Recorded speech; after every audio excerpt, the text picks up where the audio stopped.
ಮತ್ತೊಂದು breaking news ಇದೆ. ಮುಂಬೈ ಹೋಟೆಲ್ನಲ್ಲಿ ಅತೃಪ್ತ ಶಾಸಕರು ಠಿಕಾಣಿಯನ್ನು ಹೂಡಿದ್ದಾರೆ. ಶಾಸಕ ಉಮೇಶ್ ಜಾಧವ್ ಜೊತೆ ಬಿಜೆಪಿ ಶಾಸಕ ಅಶ್ವಥ್ ನಾರಾಯಣ್ ಮಾತುಕತೆ ನಡೆಸಿದ್ದಾರಂತೆ. TV5ನ ಬಳಿ ಒಂದು ಎಕ್ಸ್ಕ್ಲೂಸಿವ್ ಫೋಟೋ ಲಭ್ಯ ಆಗಿದೆ. ಸೊ ಅದನ್ನು ಕೆಲವೇ ಕ್ಷಣಗಳಲ್ಲಿ ನಿಮ್ಮ ಮುಂದೆ ಇಡ್ತೀವಿ.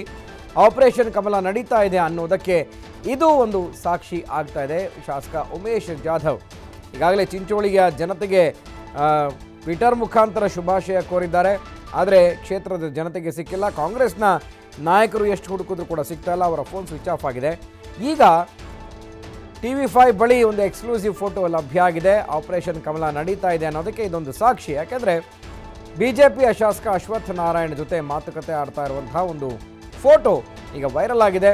ಶಾಸಕ ಉಮೇಶ್ ಜಾಧವ್ ತೀವ್ರವಾಗಿ ನೊಂದು, ಅಂದರೆ ಕಾಂಗ್ರೆಸ್ನಿಂದ ನನಗೆ ಮೋಸ ಆಗಿದೆ, ಅನ್ಯಾಯ ಆಗಿದೆ ಅಂತ ಎಲ್ಲೂ ಕೂಡ ಅಷ್ಟಾಗಿ ದೊಡ್ಡದಾಗಿ ಬಹಿರಂಗವಾಗಿ ಹೇಳ್ಕೊಳ್ಳೋದೇ BJPಯ ಆಪರೇಷನ್ಗೆ ತುತ್ತಾಗ್ತಾ ಇದ್ದಾರೆ ಅನ್ನೋದಕ್ಕೆ ಈಗ ಒಂದು ಫೋಟೋವನ್ನು ನೋಡ್ತಾ ಇದ್ರಿ. TV5ನ ಎಕ್ಸ್ಕ್ಲೂಸಿವ್ ದೃಶ್ಯದಲ್ಲಿ ಮುಂಬೈನ ಹೋಟೆಲ್ ಒಂದರಲ್ಲಿ ಶಾಸಕ ಉಮೇಶ್ ಜಾಧವ್ ಜೊತೆ ಶಾಸಕ ಅಶ್ವಥ್ ನಾರಾಯಣ್ ಕೂಡ ಇರುವಂತಹ ಒಂದು ಫೋಟೋನ ಗಮನಿಸಬಹುದು.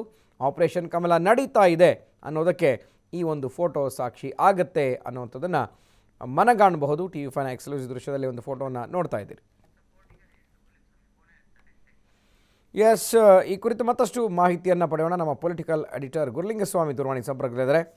ಗುರುಲಿಂಗಸ್ವಾಮಿ, ಶಾಸಕ ಉಮೇಶ್ ಜಾಧವ್ ಕಾಂಗ್ರೆಸ್ನ ನಾಯಕರಿಗೆ ಸಿಗ್ತಾ ಇಲ್ಲ. ಆಗಲೇ 3-4 ದಿನಗಳಾಯಿತು. ಫೋನ್ ಕೂಡ ರಿಸೀವ್ ಆಗ್ತಾ ಇಲ್ಲ. ಬೇರೆ ಯಾರೋ ಫೋನ್ ರಿಸೀವ್ ಮಾಡ್ತಾರೆ, ಇಲ್ಲ ಸಾಹೇಬರು ಹೊರಗಡೆ ಇದ್ದಾರೆ ಅಂತ ಹೇಳ್ತಾರೆ ಹೊರತು ಕ್ಷೇತ್ರದ ಜನತೆಗೂ ಕೂಡ ಸಿಕ್ಕಿಲ್ಲ. ಬಟ್ ಇವತ್ತು ಒಂದು ಟ್ವಿಟರ್ ಮುಖಾಂತರ ಶುಭಾಶಯ ಕೋರಿದ್ದಾರೆ.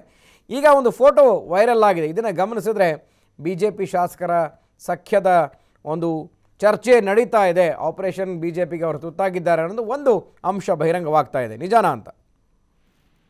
ಗುರುಪ್ರಸಾದ್, ಮುಂಬೈನಲ್ಲಿರುವಂತಹ BJP ನಾಯಕರ ಜೊತೆಗೆ ಉಮೇಶ್ ಜಾಧವ್ ಅವರು ತಮ್ಮನ್ನ ಗುರುತಿಸಿಕೊಂಡಿದ್ದಾರೆ. ಇವತ್ತು ಅವರು BJP ನಾಯಕರೊಂದಿಗೆ ಇರುವಂತಹ ಭಾವಚಿತ್ರ ಲಭ್ಯವಾಗಿದೆ. ಇದು ಆಪರೇಷನ್ ಕಮಲಕ್ಕೆ ಮೊದಲ ಸಾಕ್ಷ್ಯ ಅಂತಾನೆ ಹೇಳ್ಬಹುದು. ಇದುವರೆಗೂ ತೆರೆಮರೆಯಲ್ಲಿ ಮತ್ತು ಗುಟ್ಟಾಗಿ ನಡೀತಾ ಇತ್ತು. ಆದ್ರೆ ನಿಖರವಾಗಿ ಯಾರು ಇದನ್ನ ಹೇಳ್ತಾ ಇರ್ಲಿಲ್ಲ. ಆಪರೇಷನ್ ಕಮಲ ಮಾಡ್ತಾ ಇದ್ದಾರೆ, ನಾವು ಆಪರೇಷನ್ ಕಮಲಕ್ಕೆ ಒಳಗಾಗ್ತಿದೀವಿ ಅಂತ ಸಹಿತ ಯಾರು ಬಹಿರಂಗವಾಗಿ ಹೇಳ್ತಾ ಇರ್ಲಿಲ್ಲ. ಆದ್ರೆ ಈ ಒಂದು ಭಾವಚಿತ್ರ ಏನಿದೆ, BJP ಶಾಸಕ ಅಶ್ವಥ್ ನಾರಾಯಣ್ ಅವರ ಜೊತೆಗೆ ಇರುವಂತಹ ಭಾವಚಿತ್ರ, ಇದು ಎಲ್ಲವನ್ನೂ ಸ್ಪಷ್ಟ ಮಾಡುತ್ತೆ.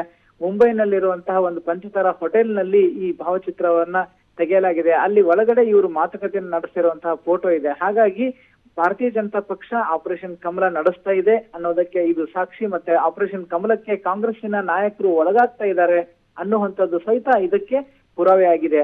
ಈಗ ಮುಂದಿನ ಬೆಳವಣಿಗೆಯನ್ನ ನಾವು ಎದುರು ನೋಡೋದಾದ್ರೆ, ಯಾವಾಗ ಇವರು ಕರ್ನಾಟಕಕ್ಕೆ ಬರ್ತಾರೆ, ಯಾವಾಗ ಇವರು ರಾಜೀನಾಮೆ ಕೊಡ್ತಾರೆ ಅನ್ನುವಂತಹ ಒಂದು ಯಕ್ಷ ಪ್ರಶ್ನೆ ಎಲ್ಲರನ್ನ ಕಾಡ್ತಾ ಇದೆ. ಇವರು ರಾಜೀನಾಮೆ ಕೊಡ್ತಾರ ಅಥವಾ ರಾಜೀನಾಮೆ ಕೊಟ್ರೆ ಇವರು ರಾಜೀನಾಮೆಗಳು ಅಂಗೀಕಾರ ಆಗ್ತಾವ?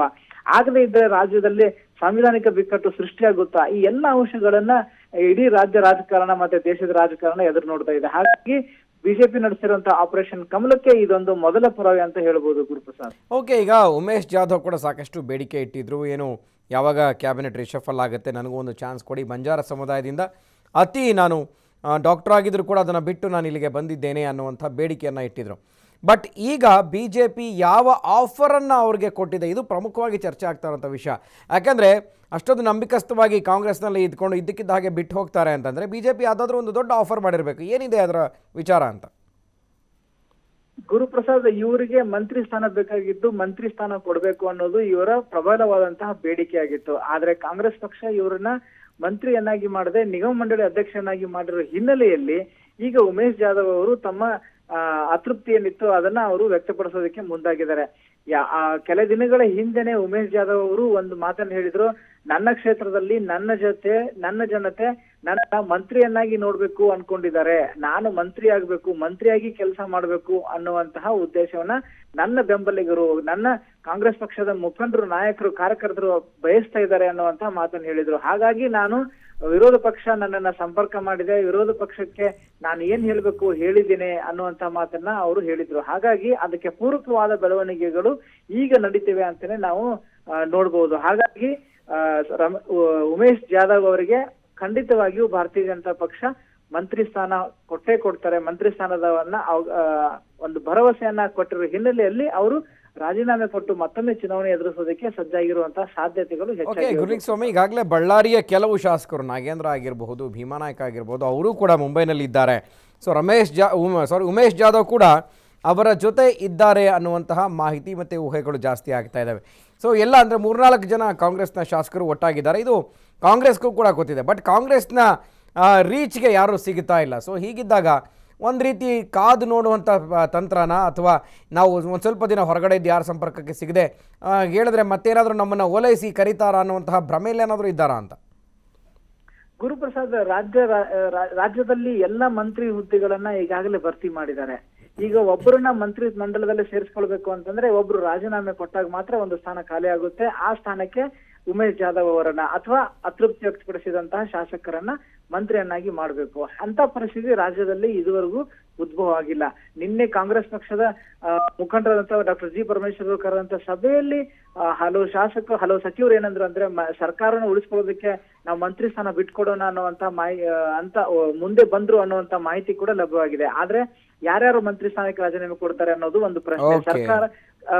ಈ ಸರ್ಕಾರನ ಉಳಿಸ್ಕೊಳ್ಳೋದು ಅಷ್ಟೊಂದು ಅನಿವಾರ್ಯತೆ ಈ ಮಂತ್ರಿಗಳಿಗೆ ಇದೆಯಾ ಅನ್ನುವಂತ ಎರಡನೇ ಪ್ರಶ್ನೆ. ಹಾಗಾಗಿ ಈ ಒಂದು ಮಂತ್ರಿ ಸ್ಥಾನಗಳು ಖಾಲಿ ಇಲ್ದಿರೋ ಹಿನ್ನೆಲೆಯಲ್ಲಿಯೇ ಇವರು ತಮ್ಮ ರಾಜಕೀಯ ನಿರ್ಧಾರವನ್ನ ಈ ಕಡೆ ಬಿಜೆಪಿಯೊಂದಿಗೆ ಶುರು ಮಾಡೋದಕ್ಕೆ ಪ್ರಯತ್ನ ಮಾಡ್ತಾ ಇದ್ದಾರೆ ಅನ್ನುವಂತಹದ್ದನ್ನ ನಾವು ನೋಡಬಹುದು. Guruprasad, okay, thank you Gurulingaswamy ಮಾಹಿತಿಗೆ.